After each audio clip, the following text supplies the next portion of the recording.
Assalamualaikum warahmatullahi wabarakatuh. Bismillah, alhamdulillah, wassalatu wassalamu ala rasulillah wa ala alihi wa sahbihi wa mawalah, amma ba'd. Pemirsa channel YouTube Yayasan Pink 03 yang dirahmati oleh Allah Subhanahu wa taala. Alhamdulillah, saat ini kita telah memasuki hari-hari terakhir di bulan suci Ramadan tahun ini. Kita perlu merefleksikan diri kita semua pada momentum hari-hari terakhir bulan Ramadan tahun ini. Kita semua tahu salah satu tujuan utama Allah mewajibkan kepada kita semua untuk melaksanakan ibadah puasa adalah la'allakum tattaqun, agar kita semua menjadi hamba-hamba yang muttaqin, hamba-hamba yang bertakwa kepada Allah Subhanahu wa taala. Oleh karenanya penting untuk kita semua merefleksikan diri kita semua masing-masing. Apakah setelah kita melaksanakan ibadah sebulan penuh di bulan suci Ramadan, kita semua telah memaksimalkan waktu yang ada untuk beribadah selama bulan suci Ramadan? Ketika kita nanti keluar dari bulan Ramadan, apakah kita semua tergolong menjadi hamba-hamba Allah yang bertakwa kepadanya? Karena inilah tujuan utama kita melaksanakan ibadah puasa di bulan suci Ramadan dan juga ibadah-ibadah yang lainnya di bulan yang sungguh mulia ini. Pemirsa sekalian dirahmati Allah Subhanahu wa taala. Kenapa ini penting? Karena hakikatnya manusia ini adalah tergolong orang-orang yang merugi. Allah telah mengingatkan kepada kita semua dalam surah Al-Asr, wal 'asr innal insana lafi khusr. Sungguh demi masa, manusia ini adalah orang-orang yang merugi. Maka dari itu kita semua harus berusaha menjadi orang-orang yang beruntung ketika kita diberikan kesempatan oleh Allah Subhanahu wa taala. Kita semua sampai kepada bulan suci Ramadan, kita semua bisa melaksanakan ibadah puasa, kita semua bisa melaksanakan ibadah sholat tarawih, kita semua bisa memaksimalkan waktu yang ada untuk beribadah kepada Allah, taqarrub kepada Allah. Maka selayaknya kita semua menjadi orang-orang yang beruntung dari apa yang kita laksanakan, dan jangan menjadi golongan orang-orang yang merugi. Maka dari itu, apa yang perlu kita refleksikan? Kita patut mengambil pelajaran dari apa yang sudah kita laksanakan di bulan suci Ramadan ini.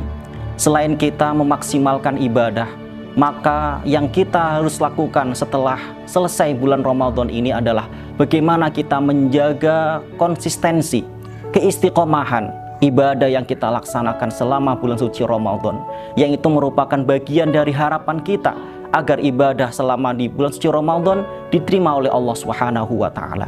Dikisahkan para ulama-ulama terdahulu ketika mereka melalui bulan Ramadan, sungguh mereka sangat bersungguh-sungguh memaksimalkan waktu yang ada untuk beribadah, bertaqarrub kepada Allah Subhanahu wa taala. Dan setelah itu mereka akan lebih memperhatikan bagaimana berharap kepada Allah agar ibadah yang sudah dilaksanakan di bulan suci Ramadan menjadi ibadah yang diterima oleh Allah Subhanahu wa taala. Dan mereka sangat khawatir ketika ibadah yang mereka laksanakan di bulan suci Ramadan ini ditolak, tidak diterima oleh Allah Subhanahu wa taala. Maka dari itu pemirsa sekalian dirahmati Allah Subhanahu wa taala, inilah pentingnya untuk kita kemudian menjadi orang-orang yang konsisten, beristiqomah.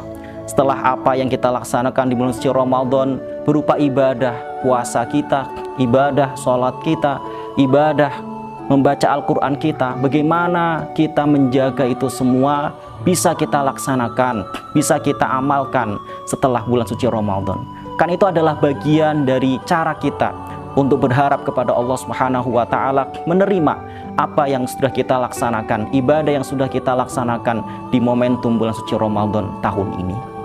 Pemirsa sekalian dirahmati Allah Subhanahu wa taala, dikatakan dari sahabat Ali radhiyallahu anhu, kunu liqabulil amal asyaddu ihtimaman minkum bil amal. Kata sahabat Ali, jadilah kalian untuk berusaha meminta kepada Allah menerima amal yang sudah kita laksanakan lebih diperhatikan daripada amal itu sendiri.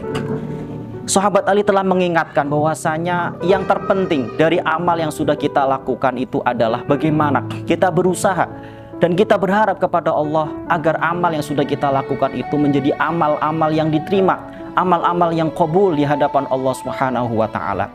Karenanya Allah Subhanahu wa taala telah berfirman, innama yataqabbalullahu minal muttaqin. Sesungguhnya Allah menerima amal-amal dari orang-orang yang muttaqin, orang-orang yang bertakwa kepada Allah Subhanahu wa taala.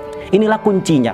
Ketika Allah memerintahkan kita untuk berpuasa, tujuan utamanya adalah agar kita menjadi orang yang muttaqin, orang yang bertakwa, dan Allah akan menerima amal-amal dari hambanya itu adalah dari golongan orang-orang yang muttaqin. Maka dari itu pemirsa sekali rahmatullah Allah Subhanahu wa taala, momentum masa-masa atau waktu-waktu terakhir di bulan Ramadan tahun ini, mari kita lebih memaksimalkan waktu yang ada untuk kita terus beribadah kepada Allah. Dan selesai dari bulan Ramadan, kita terus berusaha untuk beribadah kepada Allah, dan kita berusaha agar tidak menjadi golongan orang-orang yang merugi ketika kita hanya memanfaatkan, ketika kita hanya memaksimalkan momentum waktu hanya di bulan Ramadan. Setelah itu kita jauh dari Allah Subhanahu wa taala. Naudzubillah summa naudzubillah. Karenanya dikatakan dalam satu maqalah, kun rabbaniyan wala takun ramadhaniyan. Kun rabbaniyan, jadilah engkau hamba-hamba yang berketuhanan, hamba-hamba yang selalu dekat kepada Allah Subhanahu wa taala. Wala takun ramadhaniyan, dan janganlah kamu menjadi hamba yang beribadah hanya karena di momentum bulan suci Ramadan. Semoga kita semua dijadikan oleh Allah Subhanahu wa taala ketika kita berhasil melaksanakan, memaksimalkan waktu yang ada di momentum bulan Ramadan ini, menjadi hamba-hamba yang selalu dekat, selalu bisa memaksimalkan waktu yang ada untuk bertaqarrub, beribadah kepada Allah Subhanahu wa taala. Amin amin ya rabbal alamin. Demikian yang dapat saya sampaikan, kurang lebihnya mohon maaf, semoga ada manfaatnya. Wallahul muwaffiq ila aqwamit thoriq. Assalamualaikum warahmatullahi wabarakatuh.